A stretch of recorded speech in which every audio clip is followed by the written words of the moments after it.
तो welcome and जय हिंद। स्वागत है आपका अपने YouTube channel Arif sir blogs में। मैं आरिफ सर इस वीडियो में हम लोग देखेंगे कि आपका बीएसएफ का जो है हेड कांस्टेबल का न्यू वैकेंसी 2022 का जो है आ चुका है।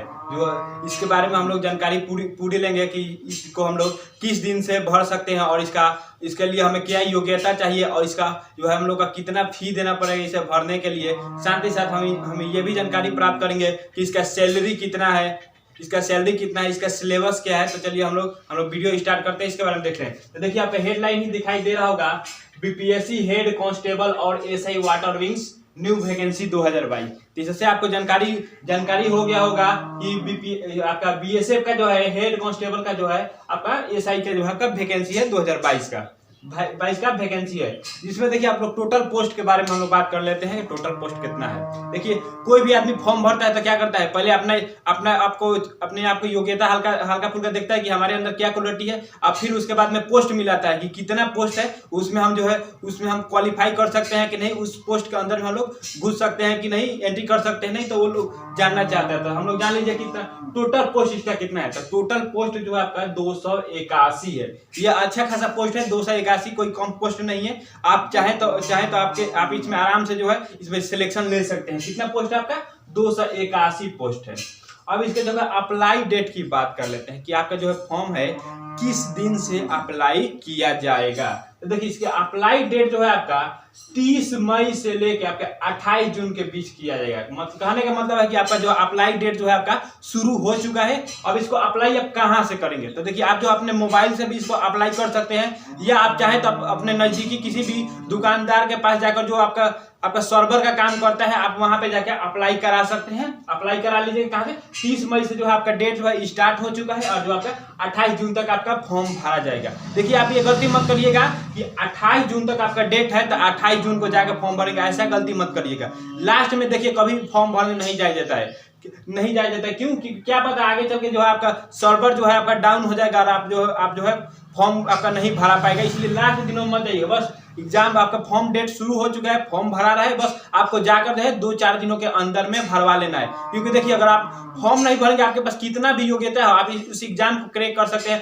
पूरा ज्वाइनिंग करने के आप हिम्मत रखते हैं, ताकत रखते हैं, योग्यता रखते हैं, लेकिन अगर आपका फॉर्म ही नहीं भराएगा तो क्या फायदा। तो वही बात है, फॉर्म ये गलती मत करिएगा कि 28 जून को मत जाइएगा। क्या करिएगा, आपका जो है फॉर्म भरने का डेट जो है आपका जो है शुरू हो चुका है, बस 2-4 दिनों के अंदर में जाकर अपना फॉर्म भरवा लीजिएगा। और इसके देखिए हम लोग एज लिमिट की बात कर लेते हैं कि एज लिमिट आपका कितना होनी चाहिए। देखिए कोई भी आदमी है उसका जो है दिन प्रतिदिन उसका एज में जो है चेंजिंग आता रहता है, हर रोज एज में जो है चेंजिंग आता है। तो हम लोग एज के बारे में हम लोग जानकारी प्राप्त कर लेते हैं, एज कितना होनी चाहिए। तो देखिए एज लिमिट जो है आपका 28 तारीख 6वां महीना 2020। कहने का मतलब कि 28 जून 2022 तक जो है आपका जो है एज काउंटिंग किया जाएगा कि 28 जून 2006 तक आपने जो है इतना एज को जो है आपका क्रॉस कर लिए हैं कि नहीं किए हैं, या इससे ज्यादा नहीं चाहिए। कहने का मतलब कि इस दिन जो है आपका एज जो है काउंट किया जाएगा कि आपको इसके बीच होना है। तो देखिए आपका हेड कांस्टेबल पोस्ट का जो आपका वैकेंसी है उसमें जो है एज मांग रहे हैं ना आपका 20 साल से लेकर 25 साल के बीच मांग रहा है। हेड कांस्टेबल का जो आपका पोस्ट है आपका 20 साल से लेकर 25 साल के बीच होना चाहिए आपका, तभी आप इस फॉर्म को फिलअप कर सकते हैं। अगला देखते हैं आपका है सब इंस्पेक्टर पोस्ट। आपका सब इंस्पेक्टर पोस्ट जो है इसका जो है एज जो है आपका 22 साल से लेकर 28 साल के बीच होना चाहिए। अगर आप इसको सब इंस्पेक्टर पोस्ट को भरना चाहते हैं तो आपका एज जो है 22 साल से लेकर 28 साल के बीच होना चाहिए। देखिए ये दोनों हो गया एज के बाद। अब देखिए इसमें जो है अगर आप किसी विशेष कैटेगरी से आप बिलोंग करते हैं तो आपको जो है कुछ जो है आपको छूट दिया जा रहा है आपके एज में। जैसे देखिए अगर आप ओबीसी से बिलोंग करते हैं, किससे ओबीसी से बिलोंग करते हैं तो आपको जो है 3 साल एक्स्ट्रा दिया जाएगा। कहने का मतलब है कि अगर आप हेड कांस्टेबल फॉर्म भरना चाहते हैं तो आपको जो है देखिए यहाँ पे 20 से 25 साल के बीच भर सकते हैं, लेकिन अगर आप ओबीसी से बिलोंग करते हैं इसमें आप 3 साल और ऐड कर सकते हैं कि आप 25 से लेकर 28 साल तक भर सकते हैं। मतलब 20 से लेकर 28 साल के बीच जो है हेड कांस्टेबल का भर सकते हैं। अगर आप सब इंस्पेक्टर का पोस्ट भरना चाहते हैं तो आपको कितना 22 से लेकर 28 के बीच भर सकते हैं। लेकिन अगर आप ओबीसी से बिलोंग करते हैं तो आपको इसमें 3 साल जोड़ लीजिए, मतलब 22 से लेकर 31 साल तक आप फॉर्म को भर सकते हैं। तो देखिए आपका ओबीसी है तो आपको 3 ईयर्स का जो है आपका एक्स्ट्रा डिस्काउंट मिलेगा। अगर आप एसी एसटी से हैं तो देखिए अगर आप एसी एसटी से बिलोंग करते हैं तो अगर आप हेड कांस्टेबल पोस्ट के भरना चाहते हैं तो आपका जो है 25 में 5 जोड़ लीजिए, कितना, तो 30 साल, मतलब कि आपको 20 साल से लेकर 30 साल के बीच आप इस फॉर्म को भर सकते हैं। अगर आप सब इंस्पेक्टर पोस्ट को भरना चाहते हैं तो आप 22 साल से लेकर आप कितना इसमें 33 साल तक भर सकते हैं। दोनों में क्या करना है आपको, अगर एसी एसटी से बिलोंग करते हैं तो 5 साल इसमें ऐड कर दीजिए, अगर आप ऐड कर दीजिए, अगर आपको हेड कांस्टेबल भरना है तो इसमें 5 साल ऐड कर दीजिए। हो गया, समझ में आ गया। अगला देखते हैं इसके फी के बात कर लेते हैं, इसका फी के बात कर लेते हैं कि कितना है। तो देखिए आप अगर आप सब इंस्पेक्टर पोस्ट के लिए आपका जो है फॉर्म अपना भरना चाहते हैं तो आपको जो है मात्र 200 रुपये फीस लगेगा। 200 रुपये जो आपका उसमें एंट्री फीस लगेगा, कहने का मतलब कि 200 रुपये चालान लगेगा हम लोगों को भाषा में, अगर आप भरना चाहते हैं तो। देखिए और इसके बाद देखिए इसके कैटेगरी की बात कर लेते हैं कि आप अगर कौन से कैटेगरी से है तब वो है कितना पैसा लगेगा। तो देखिए अगर आप जनरल से हैं तो भी आपके लिए 200 रुपये लगेगा। अगर आप ओबीसी से हैं तो भी आपका 200 लगेगा। अगर आपने ईडब्ल्यूएस बनवा रखा है तो भी आपके पास 200 रुपये लगेगा। कहने का मतलब है कि यहाँ पे जो आपका किसी विशेष जो है विशेष कैटेगरी वालों के लिए कोई यहाँ पे डिस्काउंट नहीं दिया गया है कि उसके जो है उसमें चालान में कोई डिस्काउंट होगा। अगर आप देखिए अगर आप हेड कांस्टेबल का फॉर्म भरना चाहते हैं तो आपको मात्र 100 रुपये दिया जाएगा, मतलब इसका एकदम आधा रुपये है, एकदम 100 रुपये दिया जाएगा। देखिए 100 रुपये दिया जाएगा। इसमें भी सेम वही है कि आप जनरल से बिलोंग करते हैं तब भी आपको 100 रुपये देना है, अगर आप ओबीसी से बिलोंग करते हैं तब भी आपको 100 रुपये देना है, आपके अपना ईडब्ल्यूएस बनवा रखा है तब भी आपको 100 रुपया ही देना है। ये तो हो गया। अब इसके बाद में हम लोग जान लेते हैं इसमें पोस्ट कौन है, इसमें कितना पोस्ट किसके लिए, मतलब टोटल 281 पोस्ट है, लेकिन इसमें भी पोस्ट को डिवाइड किया गया है कि किस पोस्ट किसके लिए कितने जो है पद हैं। इसमें हम लोग देख लेते हैं। पहले देखिए यहाँ पे लिखा है पोस्ट नेम लिखा है, फिर पोस्ट लिखा है और एलिजिबिलिटी, कहने का मतलब कि आपकी योग्यता कितनी होनी चाहिए। तो देखिए हम सबसे पहले देखते हैं कांस्टेबल पोस्ट कितना है। तो देखिए कांस्टेबल पोस्ट जो है आपका 130 गो है। कांस्टेबल पर आप चाहते हैं कांस्टेबल पर ज्वाइनिंग होना तो 130 गो पोस्ट है, उसमें आपको फाइट करके 130 के अंडर में आपको आ जाना है। और उसके देखिए अगर आप कांस्टेबल बनना चाहते हैं तो आपको 10th पास होना चाहिए। 10th जो है आप मतलब कि आप किसी भी बोर्ड से 10th क्वालिफाई होना चाहिए। देखिए अगर आप हेड कांस्टेबल मास्टर बनना चाहते हैं, हेड कांस्टेबल मास्टर, तो देखिए उसके लिए आपको 52 गो पोस्ट है। क्या पोस्ट है? 52 गो पोस्ट है जो आपके जो है इसमें भी आपका योग्यता जो है 10th ही मांग रहा है, मतलब अगर आप 10th किए हैं तो अभी आप इस फॉर्म को भर सकते हैं। ठीक है। अगर देखिए यहाँ पे जो बताए थे कांस्टेबल पोस्ट का सैलरी देख लेते हैं। तो अगर आप कांस्टेबल पोस्ट का जो पोस्ट है कितना 130 को है, इसका योग्यता 10th मांग रहा है और इसका सैलरी जो है आपका 21,700 से लेके 69,100 रुपए के बीच है। हो गया। अब इसके बाद देखते हैं हेड कांस्टेबल इंजन ड्राइवर के लिए अगर आप फॉर्म फिलिप करना चाहते हैं तो आपका जो है 64 को पोस्ट है। कितना? कुल 64 को पोस्ट है। इसमें भी आपका योग्यता जो है 10th ही मांग रहा है, 10th ही मांग रहा है योग्यता। तो 10th कोई भारी योग्यता नहीं, सारे लोग 10th जो है लगभग कर ही चुके होंगे जो इस वीडियो को देख रहे हैं। अगला देखते हैं head constable worship diesel petrol and other post जो है, इसमें और जो पोस्ट को ऐड किया गया है उसमें कुल 19 गो पोस्ट है, जिसमें योग्यता है आपका 10th ही मांग रहा है, 10th ही योग्यता मांग रहा है। जो है चारों जो है ना यहाँ पे जो तीनों पोस्ट है, तीनों के लिए आपको जो है सैलरी जो है 25,000 से लेकर 81,000 रुपए के बीच दिया जाएगा, जो कि बहुत ही अच्छी रकम है, बहुत ही अच्छी रकम है। गवर्नमेंट आपको दे रही है तब भाई आपको इतना अच्छा सैलरी दे रही है तो आपके अंदर इतना क्वालिटी भी खोजेगी। तो हम लोग देखेंगे कि आपके अंदर क्या क्या क्वालिटी होना चाहिए, हम आगे देखेंगे।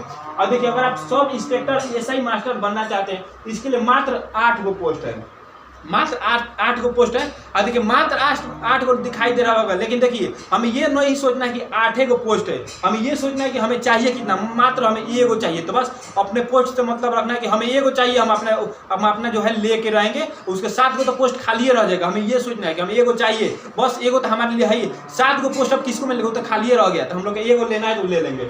ठीक है। उसके लिए अब क्या होना चाहिए, अगर आप एसआई बनना चाहते हैं तो आपका 12th होना चाहिए। अगर आप sub inspector SI engine driver के लिए पढ़ना चाहते हैं उसका लिए 6 गो पोस्ट है जिसका है 12 होना चाहिए। ठीक है, अगर आप सब इंस्पेक्टर एसआई वर्कशॉप के लिए आपका 2 गो पोस्ट है जिसमें जो आपका बैचलर आर्ट मतलब कि आपका ग्रेजुएशन होना चाहिए। देखिए ग्रेजुएशन होना चाहिए।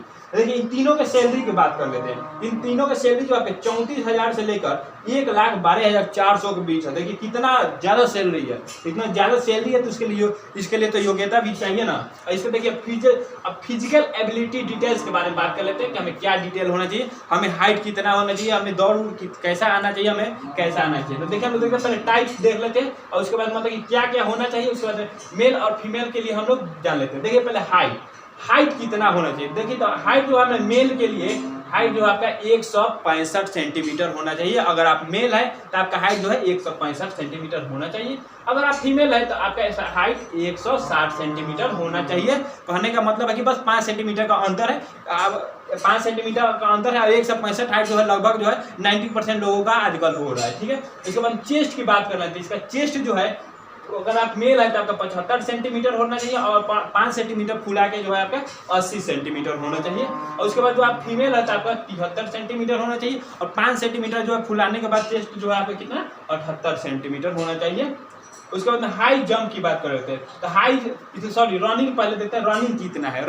रनिंग जो है आपका कितना है आपका 1.6 किलोमीटर का दौड़ना है जो आपके 8 मिनट में दौड़ना है। जो आपके मेल और फीमेल सारे लोगों के लिए समान है, मेल हो तो या फीमेल हो तो दोनों के लिए समान होगा। तो मतलब कि आपको 1.6 किलोमीटर जो है आपका 8 मिनट में दौड़ना है दोनों लोगों को, या मेल हो या फीमेल हो। और हाई जंप की बात कर लेते हैं। हाई जंप भी है जो आपका मेल और फीमेल दोनों के लिए ही समान है। इसमें जो आपका 3 फुट 6 इंच जो है आपको हाई जंप करना है। मतलब कि आप जो जमीन के सतह से कितना ऊपर उठ सकते हैं इतना उसको करना है 3 फुट 6 इंच जो है। उसके बाद लॉन्ग जंप की बात कर लेते हैं। लॉन्ग जंप जो है आपका 11 फीट होना चाहिए। नहीं देखते हैं बरसात के दिनों में कि मेढक जो है कितना दूर कूद जाता है, तो उसी को हम लोग बोलते हैं, क्या बोलते हैं हम लोग लॉन्ग जंप बोलते हैं कि हम लोग ये बिना पैर मतलब कि रखे हुए कितना दूर तक कूद सकते हैं। मतलब यहाँ से हम कूदे ना तो ये क्या हम कितना 11 जो आपका फुट जो है दूर जाके दूसरा पैर रखना है। ठीक है, तो हो गया। अब इसका हमने सिलेबस की बात कर लेते हैं। क्या इसके सिलेबस की बात कर लेते हैं। तो सिलेबस जो है एसआई पोस्ट के लिए है। सिलेबस एसआई पोस्ट के लिए बात करते हैं। इसमें जो है आपका जीके जीएस का क्वेश्चन पूछा जाता है। क्या जीके जीएस का क्वेश्चन कितना पूछा जाएगा तो आपका 25 मतलब 25 को क्वेश्चन पूछा जाएगा जो है आपका 25 मार्क्स का होगा। मतलब प्रत्येक क्वेश्चन जो है एक नंबर का होगा। और इसके बाद रीजनिंग क्वेश्चन जो है आपका 25 क्वेश्चन पूछेगा। मतलब रीजनिंग सब्जेक्ट से भी आपका 25 क्वेश्चन पूछा जाएगा जो आपका जो है 25 मार्क्स का होगा। जो प्रत्येक क्वेश्चन जो आपका कितना 1 नंबर का होगा, 1 मार्क्स का होगा। अब मैथ का भी क्वेश्चन आपसे 25 पूछा जाएगा और प्रत्येक क्वेश्चन एक नंबर का होगा। और ट्रेड का भी क्वेश्चन 25 पूछा जाएगा और वो भी एक नंबर का होगा। इसमें देखिए टोटल क्वेश्चन जो आपका 100 क्वेश्चन पूछा जाएगा। टोटल क्वेश्चन कितना होगा 25 होगा 100 क्वेश्चन पूछा जाएगा जो आपके 100 मार्क्स का होगा। मतलब प्रत्येक क्वेश्चन के लिए 1 नंबर आपको दिया जाएगा। और जो आपका समय जो है आपका 2 घंटे का समय दिया जाएगा। कितना 2 घंटे का समय दिया जाएगा। उसके बाद में सिलेबस की बात कर लेते हैं। हेड कांस्टेबल के हम लोग अब सिलेबस की बात करते हैं। हम लोग एसआई का सिलेबस देख चुके हैं, अब इसका हेड कांस्टेबल का सिलेबस देखते हैं। देखिए हेड कांस्टेबल के लिए हमें जीके जीएस से आपका कितना 35 क्वेश्चन पूछा जाएगा 35 मार्क्स का। मतलब प्रत्येक क्वेश्चन 1 नंबर का होगा। उसके बाद रीजनिंग जो आपका कितना 35 क्वेश्चन पूछा जाएगा, ये भी है प्रत्येक क्वेश्चन 1 मार्क्स का होगा। और उसके बाद मैथ जो है आपका 30 क्वेश्चन पूछा जाएगा, ये भी जो आपका प्रत्येक क्वेश्चन 1 मार्क्स का होगा। कहने का मतलब कि आपका इससे भी 100 क्वेश्चन पूछा जाएगा जो आपके 100 मार्क्स का होगा जो है। लेकिन और उसके बाद टाइम देख लेते हैं तो इसका टाइम जो आपके इतना 2 घंटा का टाइम जो इसके लिए भी दिया गया। तो आप लोग सिलेबस समझ चुके हैं। इसके बाद हम लोग सिलेक्शन प्रोसेस की बात समझ लेते हैं कि एग्जाम जो आपका सिलेक्शन क्या का प्रोसेस क्या है। तो देखिए सबसे पहले आपका रिटन एग्जाम होगा जो आप इसमें से जो भी पोस्ट भरेंगे आप उसके लिए आप रिटन एग्जाम देंगे। फिर उसके बाद में आपका डॉक्यूमेंट वेरिफिकेशन किया जाएगा कि आपने जो डॉक्यूमेंट दिया है वो सारे डॉक्यूमेंट सही है या नहीं। उसके बाद में आपका पीईटी होगा, उसके बाद पीईटी होगा, उसके बाद में आपका ट्रेड होगा, फिर उसके बाद में मेडिकल होगा। उसको पीईटी मतलब फिजिकल एबिलिटी टेस्ट होगा। मतलब कि आपका फिजिकल सारा चीज़ ठीक ठाक है कि नहीं है, जो फिजिकल ये है कि सब कुछ ठीक ठाक है कि नहीं। उसके बाद ट्रेड होगा, फिर उसके बाद मेडिकल किया जाएगा कि आपका पूरा अंदर में कोई अंदरूनी बीमारी तो नहीं है। ये सारे हो जाने के बाद जो है आपका जो मेरिट लिस्ट बनेगा। फिर उसके बाद में आपका ज्वाइनिंग लेटर आ जाएगा और आप जो है अच्छा खासा रकम कमा सकते हैं और अपने देश की सेवा कर सकते हैं। तो कैसा लगा वीडियो हमें कमेंट में जरूर बताइएगा। और वीडियो अच्छा लगे तो वीडियो को लाइक करिएगा और अपने दोस्तों के पास भी शेयर करिएगा ताकि वो भी इसकी जानकारी ले सके और वो भी इसकी वैकेंसी को है जो भर सके। और चैनल को भी सब्सक्राइब कर लीजिएगा ताकि आने वाले वीडियो के जो है नोटिफिकेशन आपको मिलता रहे और बेल आइकन भी जरूर दबा दीजिएगा।